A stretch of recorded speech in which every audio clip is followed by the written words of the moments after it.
Let's listen to Pavarotti. Hello, welcome to The Revealing. I am your host, Pavarotti, and I'm here to discuss the Idaho 4 case. As a disclaimer, this channel is for entertainment purposes. These are my opinions, and I'm not here to slander anyone. I will provide information. I will give you my opinion on the information I provide. My opinion is mine, and it's mine alone. So in this episode, I would like to acknowledge the work of another content creator out there who I think always does an absolutely amazing job in research and digging in and trying to obtain as much information as she can about this case. Now, what's wonderful about the way that she does it is she only digs into, I believe, factual information. And now she gives her interpretation on the information. That's the only part that I think her and I don't jive is her. When she interprets the information, she interprets it one way. I interpret it a completely different way. Now, she's in firm belief that Bryan Kohberger is guilty, and I'm in firm belief that he's not. So I'm sure that does skew the way that both of us interpret the same information. But I was watching a live that she did, and I think it's important to always watch as much information as I can from all the content creators out there about this case. In fact, the more information that I see from other content creators, the better grasp it gives me on this case. And she was doing a live, and she was asked a couple of questions in that live. And one of the questions that she was asked, I believe, is a very key point to this case. And I believe it corroborates everything that I've said relying on this subject. And it's amazing. It corroborates it to a T, and it also corroborates it in a way where I believe it verifies my interpretation of what happened as it relates to Bryan Kohberger and the Doordash driver on the night of the atrocity. And I'm going to show you that in this one.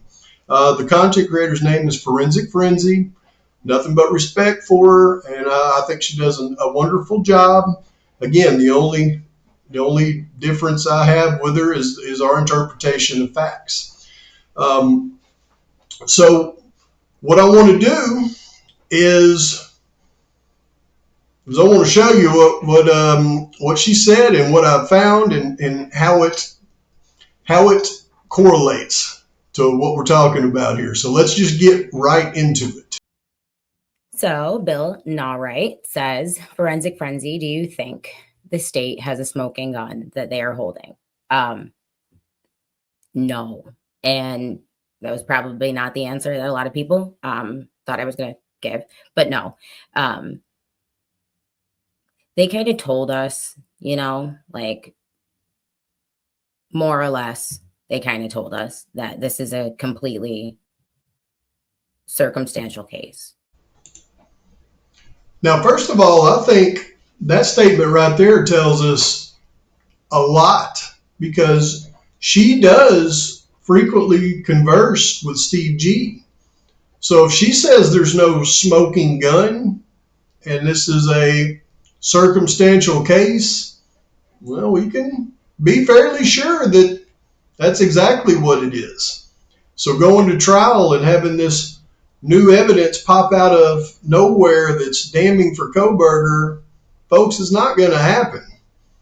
So the work that I believe we're doing right now can really help this young man when he gets to trial. Because as I'm going to show you in an upcoming series that I'm working on, I put out part 1 yesterday, but it's the Innocence Project, Bryan Kohberger. I'm going to show you how he couldn't have committed the atrocity. It's impossible. But what we're discussing in this one is not that. What we're discussing in this one is the Doordash driver. And We've determined through a lot of investigation that Doordash driver is Emma Bailey. In the past, I've talked about those 12 visits to Moscow prior to the atrocity, because again, when you get to trial, that is what the cast data showing his vehicle coming to the area 12 prior times, that is where the cast data is really going to come into play, because there is no cast data during the time of the atrocity. There's just not. It's been verified by the prosecutor. So those 12 trips, the prosecution is going to try to suggest that those 12 trips were Kohberger scoping out the house. And they were not. Those 12 trips were made to his dealer who lived around the corner. But it also tells us that Kohberger never went to the King Road house before that night.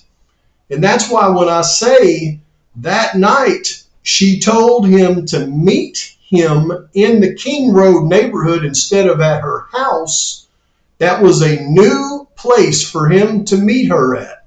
And that's why the movements of his car in that neighborhood were so erratic. But let's take a look at some history here on the Doordash driver, and then we'll listen to what Frenzy has to say about those 12 trips.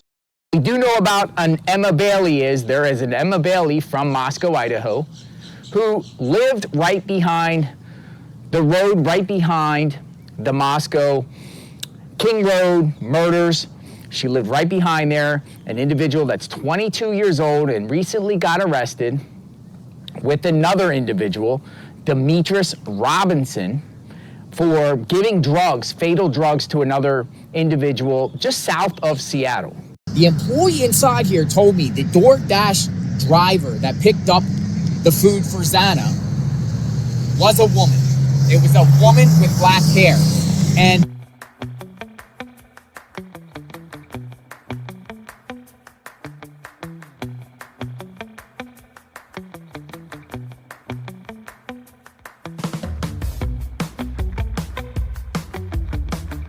the footage of BK's car, if true.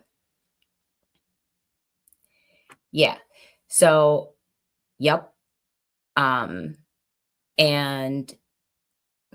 really, it was kind of long, so I don't really want to play it.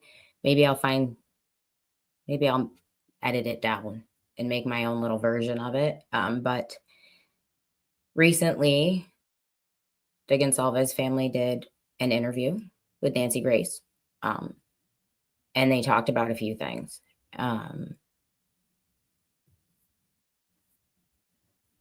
That I don't think anyone paid attention to at first. Things that I don't even think we all knew. But this goes along with one of them. So the thing that I caught that I hadn't been told yet is that apparently on Walenta or Ridge, because as with most roads, one turns into the other, but they're the same roadway, right? So the portion behind the girl's home is Walenta, and from my understanding, that is where he was 12 times prior to the night of the 13th. Now we know that this is Emma Bailey's house right here on Ridge Road, almost directly behind the King Road residence. And if this is the house that he has gone to 12 times, and they're either corroborating that from Emma Bailey herself or from that camera on Walenta.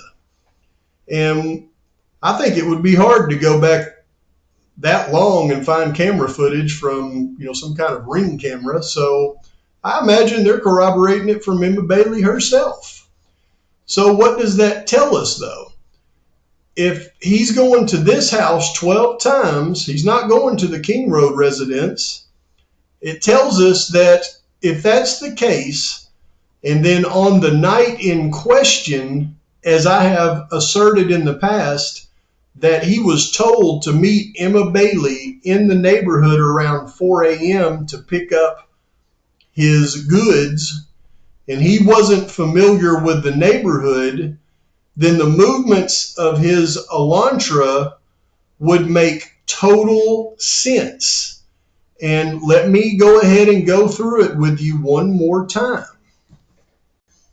Going by exactly what the PCA says, it says the Hyundai Elantra entered the neighborhood at 4:04 a.m. Now, it actually says it enters the neighborhood for the fourth time at 4:04 a.m., but now we know that Cy Ray's corroborated Wawa Park first, so that means this is his first time into the neighborhood at 4:04 a.m. And what does it say happened? We need to follow the movements of the car described in the PCA. It says the car pulled into the King Road neighborhood, and as it drove past the King Road house, I've asserted that he's seen Emma Bailey in the driveway of the King Road residence. So when he reaches the end, he makes a turn at Linda Lane and heads back towards the King Road house, just like we see in the camera footage on Linda Lane, the vehicle do. And as it goes back down, he goes to pull in the driveway because he sees Emma there, and she directs him to meet her on the next road over from the house. So instead of parking, he backs up like the PCA says. He makes a failed attempt to park, and then he drives down and makes a 3-point turn, and then he heads back down around the Linda Lane Apartments, and we see him on camera on the Linda Lane Apartments camera footage at 4:07.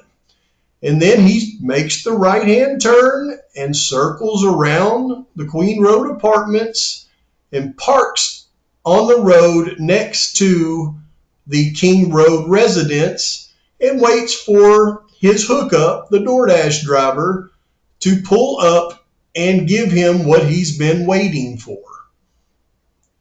And then the car is seen speeding away, we assume from the Ring camera located at the neighbor's house at 4:20 a.m. It's my assertion he's speeding away because he's seen scary looking people running out of the King Road residence as he heard screams. And just to further corroborate, even though we give him a hard time, I believe Howard Bloom got this right.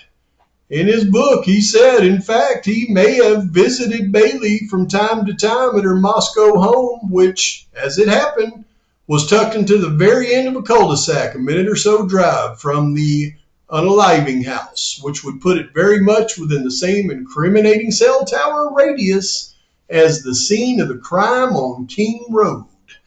You see, that last chapter of his book, I believe he got from one of the investigators in Ann Taylor's team. And this information that he gleaned from him, I believe, was very accurate. In fact, I believe the whole last chapter of his book was very accurate. So, anytime I see a chance to corroborate what happened as accurately as possible, I'm going to jump on it. So I appreciate Forensic Frenzy's detailed analysis. And I think it goes to show that we are absolutely on the right track in this case. And as I dive further into the Bryan Kohberger, The Innocence Project series, I'll dive a little bit deeper into some of the things that I discussed this evening and further demonstrate how it wasn't Bryan Kohberger. Couldn't have been. He couldn't have done it. But please like and subscribe to the channel. Post your comments, thoughts, your criticisms. Till next time, Pavarotti's out.